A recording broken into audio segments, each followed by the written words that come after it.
Hello, my name is Renee, and I'm coming to you today to talk to you about a illness that I have called congenital adrenal hyperplasia. This disease is I have the salt wasting um, CAH, and I've had it since birth. There is no cure. It's a terminal illness. Um, there are treatments, and I've been through a lot of treatments throughout the years.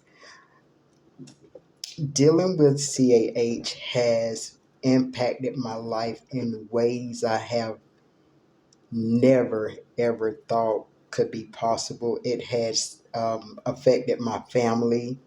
It has affected my relationships, my friendships, my intimate relationships throughout the years. It has. Um, I'm 43 years old now. Never thought that I would make it to 21. But I'm grateful to my higher power that I'm still here. Um, and with that being a major part of my life, you see that I have a beard and I have a mustache, and a lot of my people in my life have asked me over the years, "Are you male? Are you female? Um, what are you?" um, Little kids come up to me and ask me, some questions, and I've had to answer some harsh questions and have had to deal with some harsh things throughout my life. But this illness didn't just affect me; it affected my parents, it affected my grandparents, it affected my brothers and sisters throughout my life.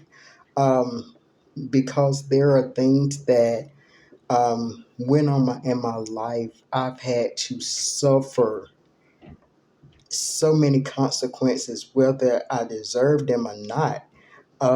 I had to suffer the consequences of my actions.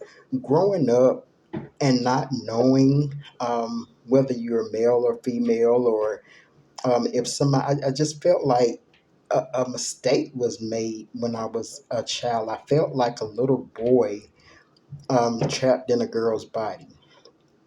I never had feelings for um, the male, gender. I never, um, but some things are placed upon us, and sometimes we have to fit in, or are made to fit in to places that we don't fit in. And me being a little girl, I was supposed to do things little girls did. Um, and so, um, because I didn't fit into the normal, I never felt normal in school. I didn't fit into with the little boys because I wasn't masculine enough, or with the little girls because I wasn't feminine enough. Um, I People said that you can't be born LGBTQ. Me personally, I beg to differ. Um, I had feelings that from a young age that I never understood, or but I had to deal with it. I tried to talk to my parents. I tried to talk to teachers. I tried to talk to ministers and so many other people that they didn't have the answer for me.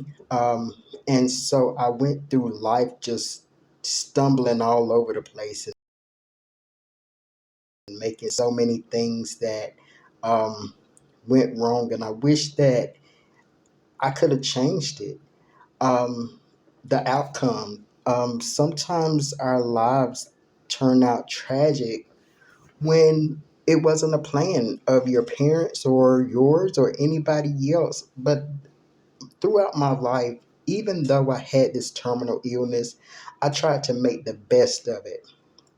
I tried to um, look at the positive in spite of, and I've been caused some horrible things. I've been placed in some horrible positions. Um, you know, when you're LGBTQ, sometimes, your parents don't understand, and sometimes you end up in places. I've been homeless. I've been um, institutionalized. I have been in places that I didn't want to be in. Um, but my parents did the best that they knew how with the situation. They did everything that they knew to do. Um, but it affected my life the way it has today. Um, I don't know how long I have left on this earth. I don't know what the outcome is going to be. Um, I sometimes I stand up when I should sit down and shut up. But there's times that you just can't sit down no more. You just can't shut up no more because it is impacting your life in ways that you don't know how. I'm grateful I have a roof over my head right now, but there's times where I didn't have a roof over my head. There's times where I slept on the concrete. There's times where I didn't know whether I was coming or going. I've had many people to tell me that I was crazy and out my mind. And maybe I am. Maybe I am out my mind. Maybe there is something that's, this situation is much bigger than I am. It impacts so many more people than just me. Um, I try not to be that selfish person and just take all of my, um, whether it's take the credit or, whatever. I can't take the credit for who I am today, but I have worked. I have worked my tail off in order to overcome some things that are just unexplainable. I have I have reached out to different people to try to figure out this illness. I have been to doctors my whole life. I have been to so many doctors. I've been in so many hospitals. I've been in mental institutions. I have been in so many places. Um, and so today I'm able, I'm grateful for the people that has helped me over the years. I'm grateful for the advocates that fight for people like me. I'm grateful for the doctors that does the research and people that try to find out about, more about the stuff that goes on. This stuff affects us. I don't have a lot of money. I don't, I'm not riding around in big cars and stuff. I'm one of the ordinary, just the little people. And the little people get affected more than anybody else. Um, when you're trying to find out your sexuality as a young person, you're trying to find out what sex you are and where you belong and try to fit in this place and that place. Sometimes things get turned all the way around. And so I'm a product of this condition called congenital adrenal hyperplasia. It has made or broken my my relationships and my family. Parts of my family, that did not understand what was going on. It affected them the most. It affected my brothers and his sisters and my friends and my family and things like that. Um, and so many people have, you know, been hurt because of the way I was made.